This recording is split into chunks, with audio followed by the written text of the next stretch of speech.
bagetda burchagini chiqarishni so'rashgan ekan kommentariyada. Hozir mana shuni diqqat bilan kuzatib tursanglar o'rgataman. Birinchi mana bunaqa kesib olishimga to'g'ri keladi. Buni kesish videosini ham 2-3 marta video qilib chiqardim. Buni kesish videosini ham qanaqa qilib burchagiga qo'yib chiqarishni shuni ko'rsanglar bo'ladi. Hop, birinchi navbatda hamda qo'yamiz. Buni mana shuni gradusga moslab qotirib olamiz. Gradusga moslab qotirib oldik. Keyin bagetni qo'yamiz shu turishda.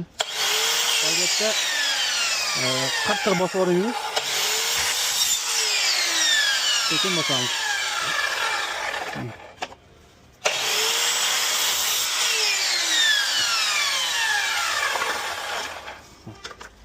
Buni qotirib qo'ying, o'ynab ketmasligi uchun. Xo'p, mana azizlar.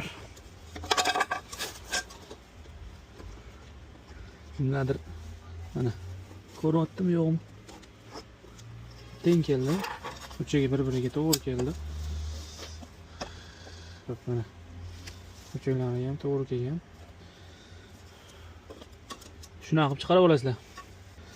Eng yaxshi usullardan biri mana shu deb o'ylayman. Shuni qilib chiqarish. Yana ham kommentda o'zingizlarning fikrlaringizni qoldiringlar.